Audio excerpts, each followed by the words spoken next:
Good morning everyone. Mapagpalang araw po sa ating pong lahat. So ngayong umaga po, hindi naman po ito masyadong mahabang vlog. Kundi ito po, sasabihin ko lang po yung naobserbahan ko. When people are taunting or parang they're making fun doon sa katotohanan ng hell. Parang ito yung syempre yung mga magmamak dito, yung mga hindi mananampalataya. But I'm praying for them. Ipag-pray po natin sila instead na i-condemn, 'di ba? Sapagkat si Jesus pumunta rito sa lupa hindi para hatulan ng sanlibutan, kundi para ito ay tubusin at iligtas. Okay? Ang malungkot lang po talaga, makikita po natin sa mga kilos ng mga taong ito na talagang hindi nila pinapahalagahan yung mga bagay ng eternity. For them, kung ano yun dito sa lupa, doon lang po sila. At pag natapos yung buhay nila dito sa lupa, for them, tapos na. 'Di ba? Parang ganon. Kasi ito ang binibigyan nila ng kalahat-lahatan. Ito ang binibigyan nila ng buong puso at buong lakas nila. Dito lang sa mga bagay ng mundo, mga bagay ng lupa. At kapag ipinapasok mo yung mga bagay na nakasaad sa salita ng Panginoong Hesukristo, ang Biblia, ito po ay kanilang parang binabaliwala. Sorry to say, pero talagang parang binabaliwala nila because they don't have any interest. The Holy Spirit has not yet quickened them. The only person who can quicken them is the Holy Spirit. Upon hearing the good news, upon hearing the gospel. Kasi patay po ang tao. You cannot respond on your own. Hindi ka makaka-respond sa sarili mo. So, i-quicken ka ng banal na Espiritu through hearing the gospel. The gospel of grace. Hindi po gospel ng law, hindi gospel ng sariling gawa mo, kundi gospel of grace. Makikwiken ka, marirealize mo, o nga no, I need Jesus sa buhay ko. So, ayan po ang mangyayari sa mga taong makakarinig ng gospel at magre-respond. Then later on, they will believe sa finished work ni Christ and then, gotcha, born again na sila. Yun po. That's why may mga ganito po mga pangangaral. Hindi po ako nagsasawa. And I hope yung iba pong mga preachers ng grace ay magpatuloy regardless na kung ano man yung mga kasi ang consequence po talaga nito kapag kayong mga tao ay nagpatuloy sa ganyan at kinamatayan nila ito, there will be no hope for them. Remember, nasa church age tayo. Pag ang isang unbeliever namatay dito sa church age, dire-diretso na po siya sa Hades. Doon maghihintay siya ng araw ng paghuhukom, okay, para itapon na siya sa Gehenna, hell. Totoong may impyerno. Pero if you are a grace preacher, hindi mo gagamitin yung parang tatakutin mo ang tao. No, hindi. Ang ipre-preach mo si Christ. Ipre-preach mo yung tinapos niyang gawa sa krus ng Kalbaryo. Tingnan po natin to. A very familiar verse na malamang sa inyo parang iba huwag naman nagsasawa. John 3:16 to 17. Tingnan natin to ha. John chapter 3 verses 16 to 17. So, ano to? Salin ba to? Anong salin to? Ayun! Holy Bible, New International Version. NIV siya. NIV. So, John 3, chapter 16 to 17. Makinig po tayong mabuti, no? Including yung makinig ako. Binabasa ko siya. For God so loved the world that He gave His one and only Son, that whoever believes in Him shall not perish but have eternal life. For God did not send His Son. Ito, pakinggan nyo. For God did not send His Son into the world to condemn the world, but to save the world through Him.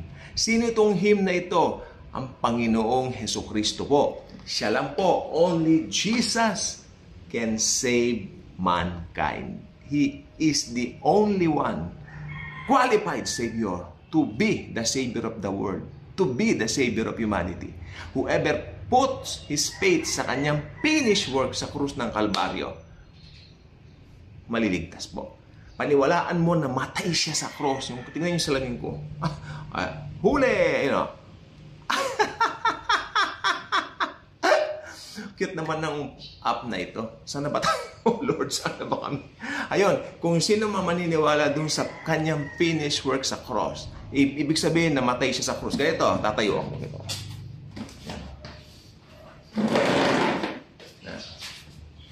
Ganito po siya namatay. Tingnan niyo yung gesture ni Jesus. Ganyan po siya. Nakapako, di ba? What is this gesture nung sinisignify nito? Ano po? Pagyakap. He is ready to embrace you. The Telestai! It is finished! Di ba? Ano yung it is finished? Tapos na ang batas ni Moises. Ngayon, makakalapit na tayo sa Diyos openly.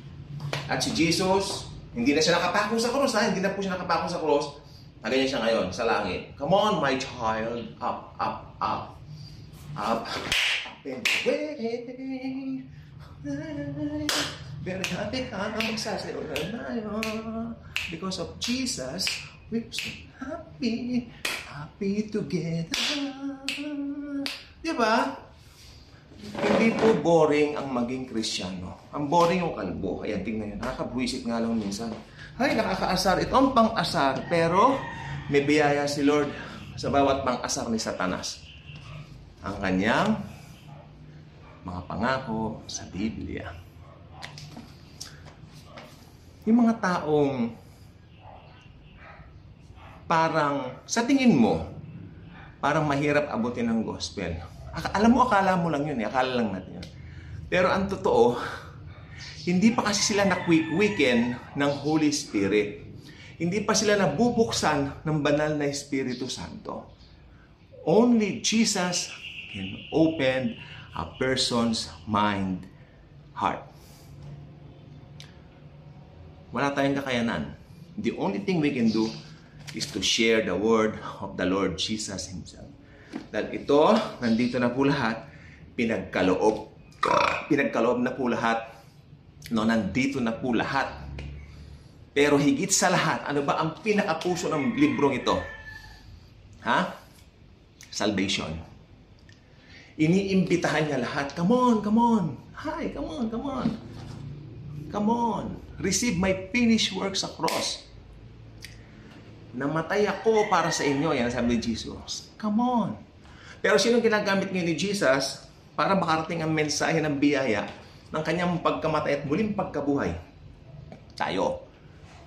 Tayong mga Kristiyano.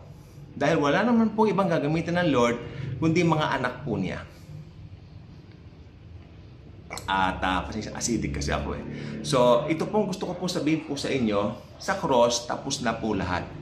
Wala siyang kinokondem na tao. You will be shocked. Wala siyang kinokondem na tao.